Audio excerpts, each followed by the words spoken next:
ಯುವತಿಯರಿಬ್ಬರು ಒಬ್ಬರಿಗೊಬ್ಬರು ತಾಳಿ ಕಟ್ಟಿ ಹಾರ ಬದಲಾಯಿಸಿ ಹಸೆಮಣೆ ಏರಿದ ವಿಡಿಯೋ ಒಂದು ಸಾಮಾಜಿಕ ಜಾಲತಾಣದಲ್ಲಿ ವೈರಲ್ ಆಗಿದೆ.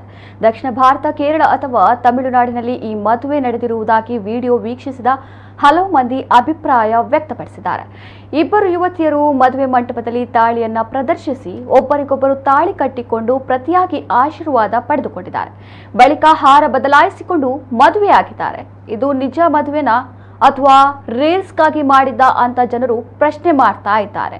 ಕೆಲವರು ಈ ವಿಡಿಯೋಗೆ ಕೆಟ್ಟದಾಗಿ ಕಮೆಂಟ್ ಮಾಡಿದ್ದು ನಮ್ಮ ದೇಶದ ಸಂಸ್ಕೃತಿಯನ್ನ ಹಾಳು ಮಾಡಲಾಗುತ್ತಿದೆ ಎಂದು ಟೀಕಿಸಿದ್ದಾರೆ. ಸಲಿಗೆಗಳ ಮದುವೆಗೆ ಸುಪ್ರೀಂ ಕೋರ್ಟ್ ಮಾನ್ಯತೆ ನೀಡಿಲ್ಲವಾಗಿದ್ದರೂ ಲಿವ್ ಇನ್ ರಿಲೇಶನ್ಶಿಪ್ನಲ್ಲಿ ಇರಲು ಅವಕಾಶ ನೀಡಿದೆ. ಹಾಗೊಂದು ವೇಳೆ ಮದುವೆ ಆದರೆ ಅದನ್ನ ಮಾನ್ಯಗೊಳಿಸುವ ವಿಚಾರವನ್ನ ಶಾಸಕಾಂಗದ ಜವಾಬ್ದಾರಿಗೆ ಬಿಟ್ಟಿದೆ. ಈ ವಿಡಿಯೋ ವೈರಲ್ ಆದ ಬಳಿಕ ಭಾರತದಲ್ಲಿ ಸಲಿಗೆಗಳ ಮದುವೆ ವಿಚಾರವಾಗಿ ಸಾಕಷ್ಟು ಚರ್ಚೆಗಳು ಸಾಮಾಜಿಕ ಜಾಲತಾಣದಲ್ಲಿ ನಡೆಯುತ್ತಿವೆ.